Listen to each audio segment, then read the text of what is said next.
14 పరోపకారి రతన్ టాటాతో దూరదృష్టితో కూడిన సహకారంతో టాటా ట్రస్ట్లు ముంబైలోని మహాలక్ష్మిలో దేశంలోనే అగ్రగామి చిన్న జంతు ఆసుపత్రిని ప్రారంభించినట్లు గర్వంగా ప్రకటించింది. పెంపుడు జంతువుల ఆరోగ్య సంరక్షణ మరియు పశువైద్య సంరక్షణ పట్ల మిస్టర్ టాటా యొక్క నిరంతర నిబద్ధతకు ఈ సంచలనాత్మక చొరవ నిదర్శనం. 5 అంతస్తులలో ఆకట్టుకునే 98,000 చదరపు అడుగుల విస్తీర్ణంలో ఈ అత్యాధునిక సదుపాయం పెంపుడు జంతువుల ఆరోగ్య సంరక్షణలో శ్రేష్ఠతను తెలియజేస్తుంది. 15 Flywire corporation, state bank of India (SBI) సహకారంతో భారతీయ విద్యార్థుల కోసం అంతర్జాతీయ విద్యా చెల్లింపులను ఆధునికీకరించడం మరియు డిజిటలైజ్ చేయడం లక్ష్యంగా పెట్టుకుంది. ఈ భాగస్వామ్యం సరళీకృత చెల్లింపు పథకం (LRS) మార్గదర్శకాలకు అనుగుణంగా ఉండేలా చూసేందుకు భారతీయ రూపాయలలో అతుకులు లేని లావాదేవీలను సులభతరం చేస్తుంది. 16 భారతదేశంలోని అస్సాంలో బ్రహ్మపుత్ర నది వెంబడి వరదలు మరియు నది ఒడ్డుకోత ప్రమాద నిర్వహణను మెరుగుపరచడానికి ఆసియా అభివృద్ధి బ్యాంక్ (ADB) $210 లక్షల రుణాన్ని ఆమోదించింది. ఈ ప్రాజెక్ట్ మునుపటి విజయవంతమైన కార్యక్రమాలను నిర్మించడం మరియు ఈ ప్రాంతంలో వరదలు మరియు కోత యొక్క నిరంతర సవాళ్లను పరిష్కరించడం లక్ష్యంగా పెట్టుకుంది. 17 భారతదేశం యొక్క flagship instant payment system unified payments interface (UPI) RuPay card సేవలతో పాటు ఫిబ్రవరి 12న శ్రీలంక మరియు మారిషస్లలో ప్రారంభించబడుతోంది. డిజిటల్ ఫైనాన్షియల్ ఇంటిగ్రేషన్లో ఒక ముఖ్యమైన మైలురాయిగా నిలిచిన ఈ ప్రారంభోత్సవాన్ని ప్రధాని నరేంద్ర మోదీ, శ్రీలంక అధ్యక్షుడు రనిల్ విక్రమసింఘే, మారిషస్ ప్రధాని ప్రవింద్ జుగ్నాథ్ పర్యవేక్షిస్తారు. 18 పేటీఎం కామర్స్ గణనీయమైన మార్పుకు గురైంది. దాని పేరును పై ప్లాట్ఫారమ్లుగా మార్చింది. ఈ రీబ్రాండింగ్తో పాటు ఇది open network for digital commerce (ONDC) లో పనిచేస్తున్న ప్రముఖ విక్రేత ప్లాట్ఫారం అయిన బిట్సిలాను కొనుగోలు చేసింది. 19 పేటీఎం యొక్క మాతృ సంస్థ 197 కమ్యూనికేషన్స్ తన కస్టమర్ల కోసం యూనిఫైడ్ పేమెంట్స్ ఇంటర్ఫేస్ (UPI) కి అంతరాయం లేని యాక్సెస్ని నిర్ధారించడానికి తన చెల్లింపుల సేవను third party payment app (TPAP) గా మార్చడాన్ని అన్వేషిస్తోంది. దేశంలో UPI పర్యావరణ వ్యవస్థను పర్యవేక్షిస్తున్న governing body national payments corporation of India (NPCI) తో చర్చలు ప్రారంభమయ్యాయి. 20 Reliance Industries limited (RIL) ₹20 lakh కోట్ల మార్కెట్ క్యాపిటలైజేషన్ను అధిగమించడం ద్వారా భారతీయ స్టాక్ ఎక్స్చేంజీలలో గణనీయమైన మైలురాయిని సాధించింది. భారతీయ మార్కెట్లలో ఏ కంపెనీ అయినా ఈ వాల్యుయేషన్ను సాధించడం ఇదే మొదటి ఉదాహరణ. మార్కెట్ విలువలో పెరుగుదల దాని వ్యాపార విభాగాల్లో పటిష్టమైన పనితీరు మరియు అనుకూలమైన మార్కెట్ పరిస్థితులతో సహా పలు అంశాల కారణంగా చెప్పబడింది. 21 టాటా గ్రూప్ మరియు ఉబెర్ టాటా యొక్క డిజిటల్ ప్లాట్ఫారం టాటా న్యూలో ట్రాఫిక్ వాల్యూమ్లను మరియు ఎంగేజ్మెంట్ను పెంచే లక్ష్యంతో వ్యూహాత్మక భాగస్వామ్యాన్ని ఏర్పరచుకోవడానికి చర్చలు జరుపుతున్నాయి. టాటా నో ఒక సూపర్ యాప్ గా స్థానం పొందినప్పటికీ, వినియోగదారుల పెరుగుదల మరియు తక్కువ నిశ్చితార్థం వంటి సవాళ్లను ఎదుర్కొంది. 22 గౌరవనీయమైన బుర్గుండి ప్రైవేట్ హురున్ ఇండియా 500 జాబితా ప్రకారం ఆధార్ పూనావాలా నేతృత్వంలోని serum institute of India (SII) ఇటీవలే భారతదేశపు అత్యంత విలువైన అన్లిస్టెడ్ కంపెనీ అనే ప్రతిష్టాత్మకమైన బిరుదును కైవసం చేసుకుంది. దీని విలువ ₹1.92 లక్ష కోట్లు. ఈ విజయం ఆరోగ్య సంరక్షణలో నూతన ఆవిష్కరణలను నడపడంలో మాత్రమే కాకుండా దేశ ఆర్థిక పథాన్ని రూపొందించడంలో కూడా SII యొక్క కీలక పాత్రను హైలైట్ చేస్తుంది. 23. ఇన్నోవేషన్ మరియు ఎంటర్ప్రెన్యూర్షిప్ను ప్రోత్సహించే లక్ష్యంతో టాటా స్టీల్ ఇటీవల IIT Bhubaneswar research and entrepreneurship park (REP) తో అవగాహన ఒప్పందాన్ని కుదుర్చుకుంది. ఈ భాగస్వామ్యం పరస్పర వృద్ధి మరియు అభివృద్ధికి మార్గాలను అన్వేషించడానికి పరిశ్రమ మరియు విద్యాసంస్థల మధ్య వ్యూహాత్మక అమరికను సూచిస్తుంది. 24. Food corporation of India (FCI) యొక్క అధీకృత మూలధనాన్ని ప్రభుత్వం 10,000 కోట్ల రూపాయలు నుండి ఇండియన్ రూపీ 21,000 కోట్లకు పెంచింది. దాని కార్యాచరణ సామర్థ్యాలను పెంపొందించడంలో గణనీయమైన నిబద్ధతను ప్రదర్శిస్తుంది. ఆహార మంత్రిత్వ శాఖ ప్రకటించిన ఈ చొరవ, ఆహార భద్రత మరియు రైతుల ప్రయోజనాలను పరిరక్షించడంలో FCI పాత్రను బలోపేతం చేయడంలో ప్రభుత్వ అంకితభావాన్ని నొక్కి చెబుతుంది. 25. REC లిమిటెడ్ విద్యుత్ మంత్రిత్వ శాఖ ఆధ్వర్యంలోని మహారత్న కేంద్ర ప్రభుత్వ రంగ సంస్థ మరియు ప్రముఖ NBFC building India 2047 technology for better tomorrow CSR సమ్మిట్లో ఇన్నోవేటివ్ టెక్నాలజీ డెవలప్మెంట్ అవార్డు తో సత్కరించబడింది. IIT మద్రాస్ 26 భారత ప్రభుత్వం తన అణుశక్తి రంగంలోకి $2,600 కోట్ల విలువైన ప్రైవేట్ పెట్టుబడిని ఆహ్వానించడానికి సిద్ధంగా ఉంది. 2030 నాటికి నాన్ ఫాసిల్ ఇంధన ఆధారిత విద్యుదుత్పత్తిని 50%కి పెంచాలనే భారతదేశ లక్ష్యంతో కార్బన్ ఉద్గార రహిత ఇంధన వనరులను పెంచడం ఈ చొరవ లక్ష్యం. 27. సేవలు మరియు కన్సల్టింగ్ సంస్థ tech Mahindra orchid cyber tech services (OCSI) కొనుగోలును ఖరారు చేసింది. మొత్తం తెల్లవారుజాము 3:27 మిలియన్లకు $24.75 కోట్ల రూపాయలు తన పూర్తి యాజమాన్యంలోని అనుబంధ సంస్థ ద్వారా కంపెనీలో 100% వాటాను కొనుగోలు చేసింది. ఈ చర్య టెక్ మహీంద్రా తన సేవా ఆఫర్లను విస్తరించడంలో మరియు TPG టెలికాంతో దాని భాగస్వామ్యాన్ని బలోపేతం చేయడంలో ఒక ముఖ్యమైన దశను సూచిస్తుంది. 28. ఫిన్టెక్ స్టార్టప్ అయిన పేమార్ట్ అద్భుతమైన వర్చువల్ కార్డ్ లెస్ మరియు హార్డ్వేర్ లెస్ నగదు ఉపసంహరణ సేవను పరిచయం చేయడానికి 5 భారతీయ బ్యాంకులతో తన భాగస్వామ్యాన్ని ప్రకటించింది.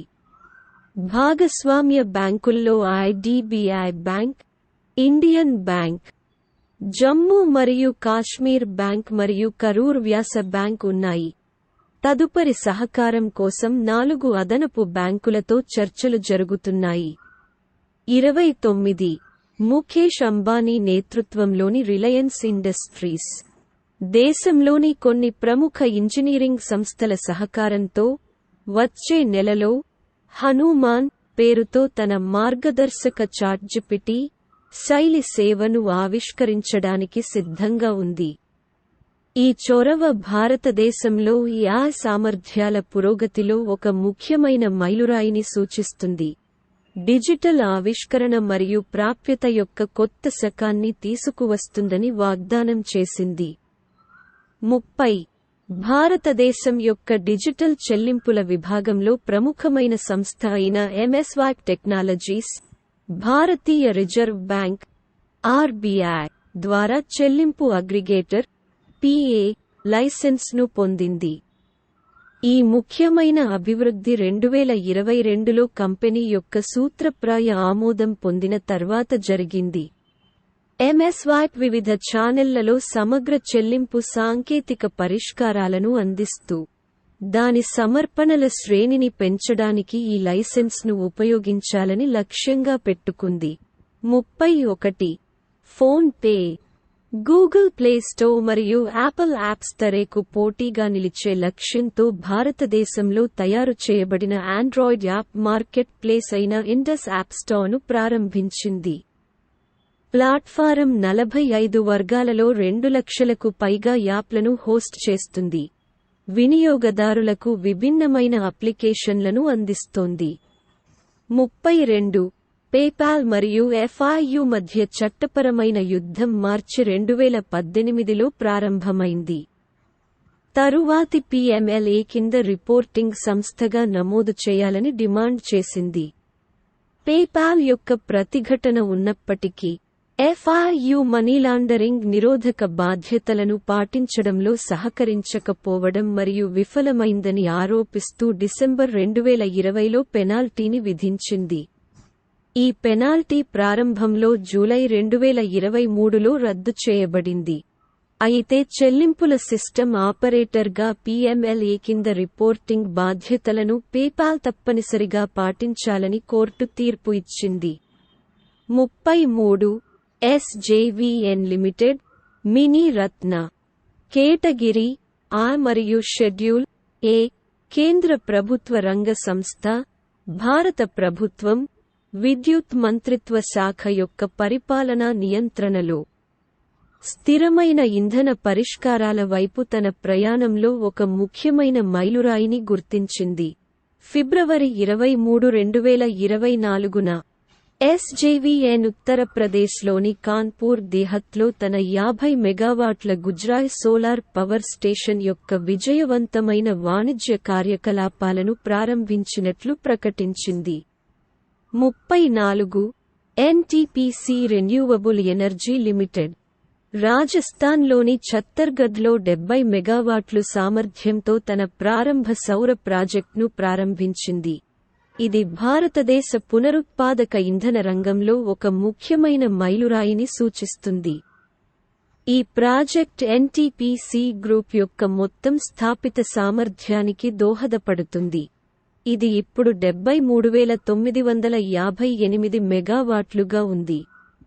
ఇది దేశం యొక్క శక్తి ల్యాండ్స్కేప్లో కీలకమైన ప్లేయర్గా దాని స్థానాన్ని మరింత పటిష్టం చేస్తుంది.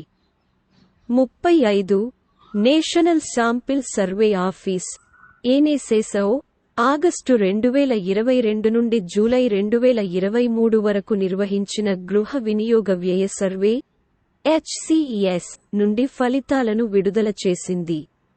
ఈ సర్వే గ్రామీణ మరియు పట్టణ రంగాలు, రాష్ట్రాలు, కేంద్ర పాలిత ప్రాంతాలు మరియు సామాజిక, ఆర్థిక సమూహాలలో విస్తరించి ఉన్న వివిధ జనాభాలో గృహ నెలవారీ తలసరి వినియోగ వ్యయం MPCE ని అంచనా వేయడం లక్ష్యంగా పెట్టుకుంది. 36 ఒక ముఖ్యమైన పరిణామంలో పేటీఎం వ్యవస్థాపకుడు మరియు CEO అయిన Vijay Shekhar Sharma, Paytm payments bank part time non executive chairman మరియు బోర్డ్ మెంబర్గా తన పాత్రకు రాజీనామా చేశారు. రెగ్యులేటరీ ఆందోళనలకు ప్రతిస్పందనగా బ్యాంక్ బోర్డు పునర్నిర్మాణం మరియు మార్చి 15 నాటికి కార్యకలాపాలను ముగించాలని reserve bank of India RBI ఆదేశాల మధ్య ఈ చర్య వచ్చింది. 37 గౌతమ్ అదానీ యొక్క సమ్మేళనం ఉత్తర భారతదేశంలో 2 రక్షణ సౌకర్యాలను ప్రారంభించింది. ఇది $30 బిలియన్ $362 లక్షల పెట్టుబడిని సూచిస్తుంది. అదానీ డిఫెన్స్ మరియు ఏరోస్పేస్ ద్వారా స్థాపించబడిన ఈ సౌకర్యాలు రక్షణ తయారీలో స్వయం విశ్వాసం దిశగా భారతదేశం యొక్క డ్రైవ్ను సూచిస్తాయి. 38 KPDCL Kashmir power distribution corporation limited Jammu మరియు కాశ్మీర్లోని గృహ వినియోగదారుల కోసం తన క్షమాభిక్ష పథకాన్ని పొడిగించింది. ఈ పథకం వినియోగదారులకు బకాయి ఉన్న విద్యుత్ బకాయిలను ఆలస్య చెల్లింపు సర్ఛార్జీలు లేకుండా సులభమైన వాయిదాలలో క్లియర్ చేయడానికి అనుమతిస్తుంది. డిస్కనెక్ట్ అయిన కనెక్షన్లను అసలు మొత్తాన్ని మాత్రమే చెల్లించడం ద్వారా పునరుద్ధరించవచ్చు. 39 రిలయన్స్ ఇండస్ట్రీస్ మరియు రిలయన్స్ ఫౌండేషన్ అవసరమైన జంతువులను రక్షించడం, చికిత్స చేయడం, సంరక్షణ మరియు పునరావాసం కోసం అంకితం చేసిన వంతెర, స్టార్ ఆఫ్ ది ఫారెస్ట్ అనే సాహసోపేతమైన చొరవను ప్రారంభించాయి.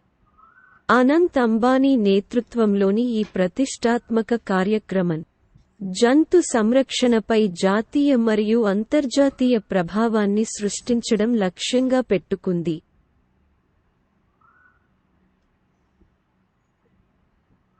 40 అమెజాన్ ఇండియా యొక్క fintech arm Amazon pay, reserve bank of India (RBI) నుండి చెల్లింపు అగ్రిగేటర్ లైసెన్స్ను పొందింది. దేశంలో ఎంపిక చేసిన అధీకృత సంస్థల సమూహంలో చేరింది. 41 రిలయన్స్ ఇండస్ట్రీస్ (రెల్) విఐఏసిఓఎం 18 మీడియాతో మరియు వాల్ట్ డిస్నీ కంపెనీతో గణనీయమైన విలీన ఒప్పందాన్ని ఆవిష్కరించింది. ఇది జాయింట్ వెంచర్ (జేవీ) ను ఏర్పాటు చేయడమే. ఇది విఐఏసిఓఎం 18 మరియు స్టార్ ఇండియా కార్యకలాపాలను ఏకీకృతం చేస్తుంది.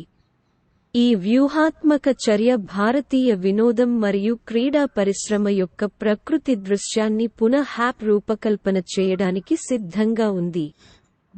రెల్ తన వృద్ధి వ్యూహానికి మద్దతుగా జేవీలో 11 పైసలు $500 కోట్లు, సుమారు $1.4 కోట్ల పెట్టుబడి పెట్టడానికి పాల్పడుతుంది.